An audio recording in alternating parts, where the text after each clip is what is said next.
I worked at my uncle's junkyard for more than 5 years. Since my uncle struggled with managing the paperwork and business side of things, I took on those responsibilities. This involved organizing the buying and selling of parts, keeping track of inventory, handling payroll, and making sure taxes were done correctly.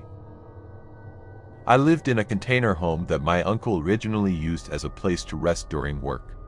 After my aunt passed away, he built a small house in the junkyard for himself. We had a car come in that day. Since my uncle was in the hospital recovering from surgery, I teamed up with Sean, the only other worker in the junkyard, to check and take apart the car. It had been in an accident and was completely damaged. The car had a strange smell, so we had to wear masks while working on it.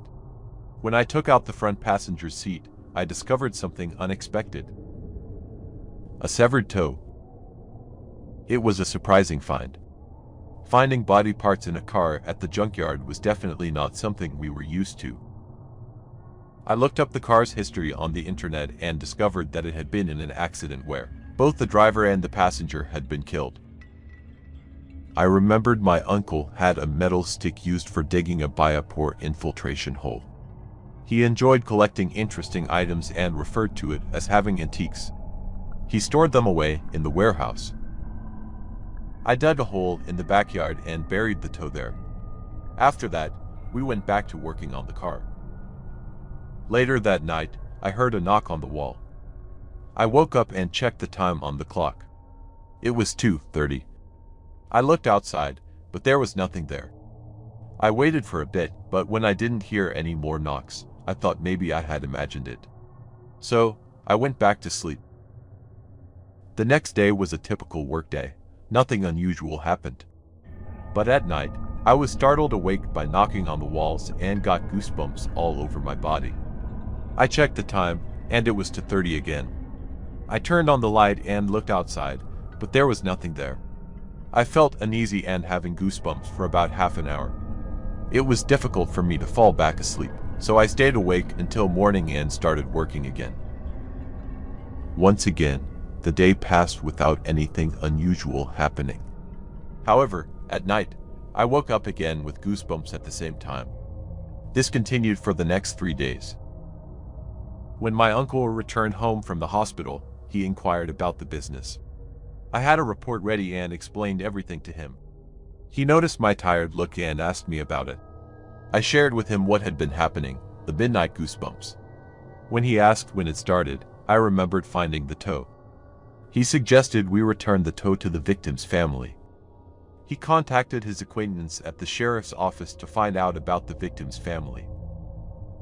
After obtaining the information, my uncle instructed me to retrieve the toe and deliver it to the victim's family member. I went to their house and met the victim's son. I explained the situation about the toe.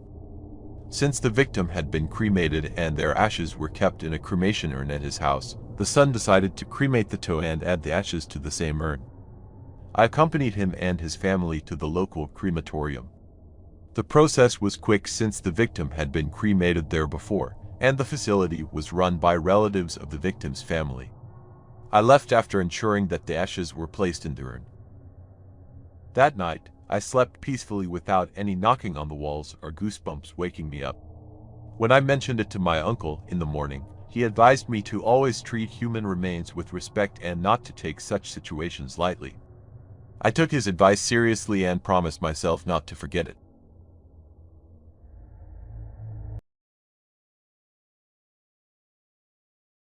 On that particular Sunday, as I traversed the interstate, I was startled by a loud collision sound, signaling an accident had occurred. I estimated myself to be approximately 10 to 12 cars behind the side of the incident. As the cars ahead of me veered onto the shoulder to navigate around the accident, I followed suit. Upon passing the scene, I was confronted with a harrowing sight. Bodies strewn on the ground, evidently ejected from the vehicle, their forms dismembered. A slight tremor reverberated through my pickup truck, as if it had made contact with something on the roadway. Subsequently, I made the decision to return home. That night, I was awakened by a gentle bump on my bed. Glancing at my phone, I noted that it was past midnight. Rising from bed, I flicked on the light switch, scanning the room for any signs of disturbance, but found nothing amiss. Convinced it was merely a fleeting disturbance, I made my way to the refrigerator, poured myself a glass of water, and then returned to bed, eventually drifting back into slumber. On Monday morning, I commuted to work in my electric car. Since I could conveniently charge my car in my garage and my office was nearby, I seldom used my truck for this journey. The day progressed routinely. However, that night, I was once again roused from sleep by a faint bump on my bed. Annoyed, I rose from bed and switched on the light, only to find nothing out of place. I inspected the bed, but everything seemed normal. After flipping the mattress to be thorough, I found no cause for concern. Resignedly, I attempted to return to sleep and eventually woke up at my usual morning hour. Without fail, the same occurrence repeated every night throughout the entire week, each time only happening once during the night. While the disturbance itself wasn't particularly alarming, it was a minor bump, easily shrugged off, and I quickly fell back asleep. It still necessitated an adjustment in my bedtime routine. To offset these nocturnal interruptions, I made a conscious effort to retire to bed earlier, ensuring I could still obtain sufficient rest despite the midnight disturbances. After conducting some research online, I discovered that my symptoms aligned with those of hypnic jerks. I didn't smoke and only consumed coffee twice a day, once in the morning and again around 3 in the afternoon. I believe my caffeine intake was within reasonable limits. Additionally, I abstained from consuming pre-workout drinks before hitting the gym after work. Over the weekend, I visited the doctor, who prescribed medication for my condition. Unfortunately, the treatment proved ineffective, and throughout the following week, I continued to be awakened by the familiar bump on my bed at midnight. Recognizing the need for further assistance, I scheduled an appointment with a psychologist for the upcoming weekend.